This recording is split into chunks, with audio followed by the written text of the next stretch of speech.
Human respiratory system का भी हमने पाथवे देखा था।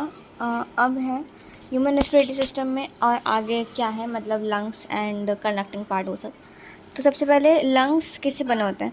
तो branching network of bronchi, bronchioles and alveoli comprises the lungs.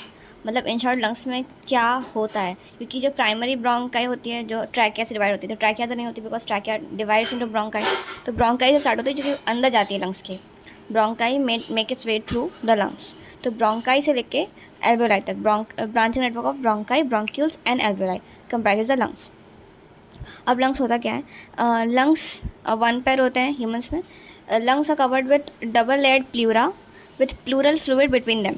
मतलब 2 लेयर्स ऑफ प्लूरा, उसके बीच में प्लूरल फ्लूइड भरा होगा। प्लूरल फ्लूइड का मेन काम ये है कि which reduces friction on the lung surface. मतलब एक ऑयलिंग तरह की प्रोवाइड करता है उसमें। मतलब जैसे हम किसी चीज़ में ऑयल डालते हैं ताकि उसका फ्रिक्शन कम हो सके, तो वो काम प्लूरल फ्लूइड करता है इन द प्लूरल मेम्ब्रेन। उसके बाद ये जो डबल लेयर प्लूरा है, उसकी जो आउटर वाली लेयर है वो थोरैसिक लाइनिंग से क्लोज कांटेक्ट में रहती है। मतलब एक तो लंग्स होते हैं, जो लंग की वॉल्यूम होती है, और लंग्स जिस चेम्बर में होते हैं उसको बोलते हैं थोरैसिक चेम्बर।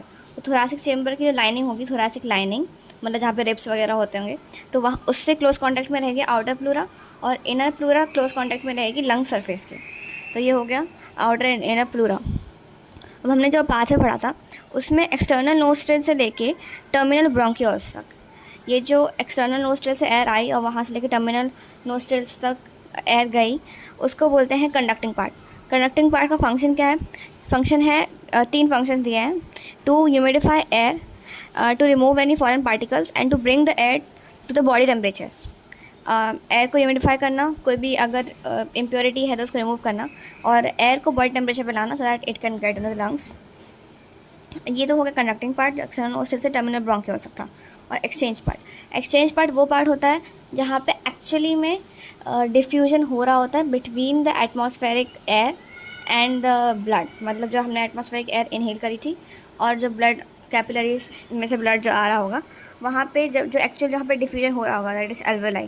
तो एल्वेलाई में साइट ऑफ एक्चुअल डिफ्यूजन, तो एक एक्सचेंज पार्ट यहाँ पे होगा साइट ऑफ एक्चुअल एल्वेलाई में, एल्वेलाई और ब्लड कैपिलरी में। और एक एक्सचेंज पार्ट वहाँ भी बन रहा होगा जब ब्लड टिश्यूज़ को ये गैस एक्सचेंज कर रहा होगा।